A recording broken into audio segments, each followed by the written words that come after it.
We will guide you through how to make watermark on Clipchamp. Quick disclaimer, skipping a single step will affect your final result.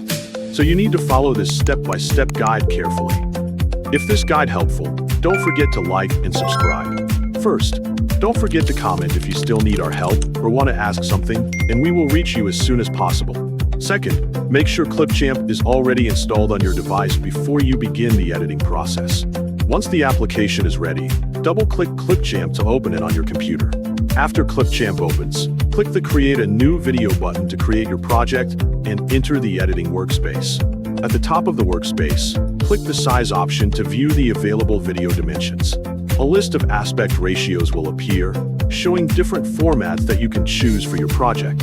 For this example, select wide 16:9 so the video uses a standard widescreen format. Next, click the Import Media button on the left side of the workspace to add the file you want to use for your video. Browse your device and select the main video file and the watermark image that you want to use.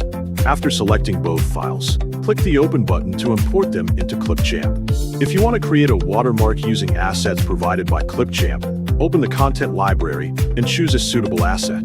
You can also click the Text menu if you prefer to create a watermark using text instead of an image. I'll just use the image from earlier. Return to the My Media menu to access your imported files.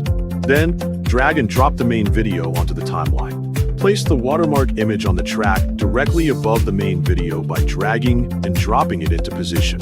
Once the watermark is on the timeline, adjust its size and position within the video frame to make it look clear and balanced.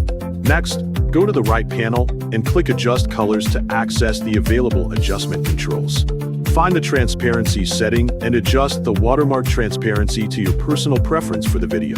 Click the play button to preview the final result and make sure everything looks correct before exporting.